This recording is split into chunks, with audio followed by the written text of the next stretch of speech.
Hey, what's up guys? This is Anthony from Anthony's Customs, and for this review, we are looking at the new Marvel Legends Taskmaster from the Thanos Build-A-Figure wave of Avengers Marvel Legends. And this figure is one that I was very excited about. I've always liked the design for Taskmaster, both the Udon and the traditional look. And so I was just really psyched to get a new figure of this guy, because we haven't had a good one really.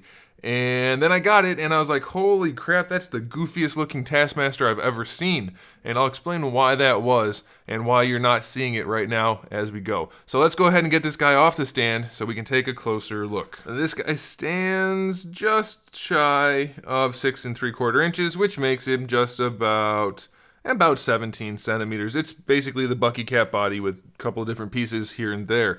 And the reason I said it's the goofiest looking Taskmaster ever is the skull design that they have for him is particularly stumpy and round. Now, it doesn't stand out too much right now, and the reason is I have separated the head from the hood, and then I re-glued it in a different position.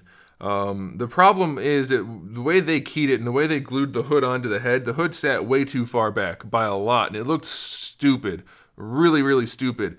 Now, I was told that you could just take the head out and re-glue it, so I went to do that, and it turns out there's a key in there that makes you not be able to do that without trimming it and stuff like that, but it can be done, so do that at your own risk. Be aware that it's not just as simple as undoing some glue and re-gluing it. There is a key you have to cut out, and you want to probably get rid of any excess glue in there either, because mine had a whole lot of glue in there.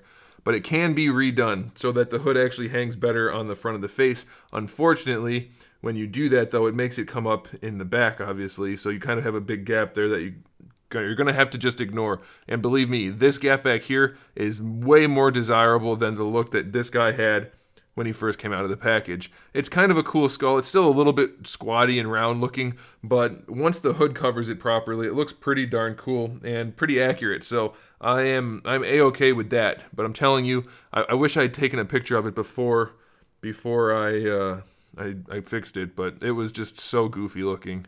If I can find another one before I publish this video, I will. I'll buy it and I'll show you what it looked like. But it looked terrible, but now it looks cool. So let's move on real quick. Accessory-wise, we do have his gold pistol, which is one of those crappy pistols. I don't get why they keep using them, but they keep using them.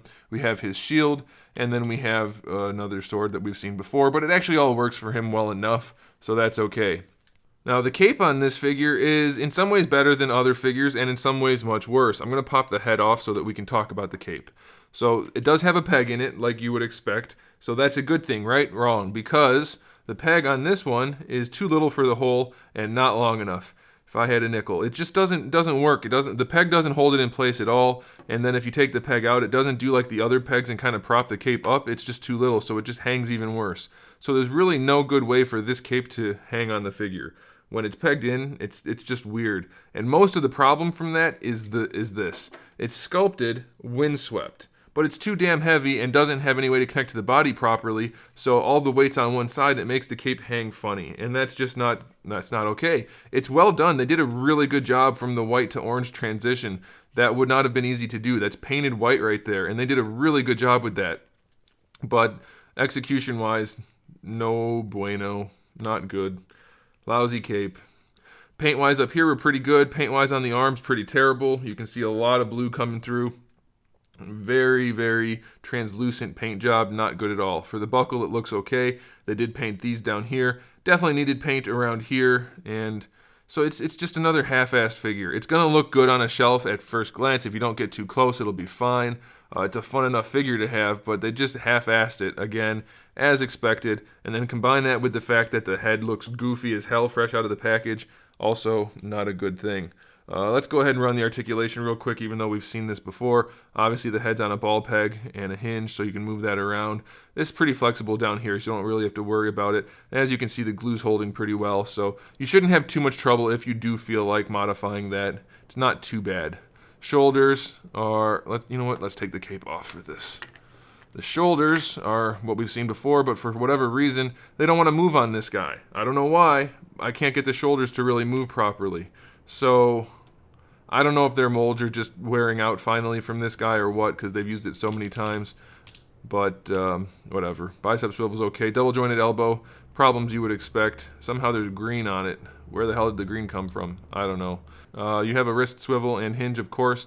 Gripping hand on this side, trigger hand on this side. It's pretty okay. Really difficult for him to hold the sword with this hand. He can hold it much better in this hand. This hand's just really, for whatever reason, I don't know if this is like the regular mold that they've used for this. It doesn't look like it because the finger's super scrawny and hollowed out. Like, I don't know what happened to this mold, guys. It's like the Bucky Cat mold is getting worse every time they use it. I don't just mean wearing out. There's problems now. Ab crunch works okay on this one. Still doesn't go back very far. Waist twist is fine. Floating belt is okay. Hips don't go too far out to the side. They do go all the way forward. Thigh swivel's fine. They do go back a little bit, by the way. Double jointed knee, no problem. This is a loose piece, of course. You might want to glue that in place. That was too much expense for them. They couldn't glue it in place. They just wedged it on there. Same thing for this, although this doesn't fall off as easily because of the way it's done, but that's a loose piece as well. We do have a shin swivel.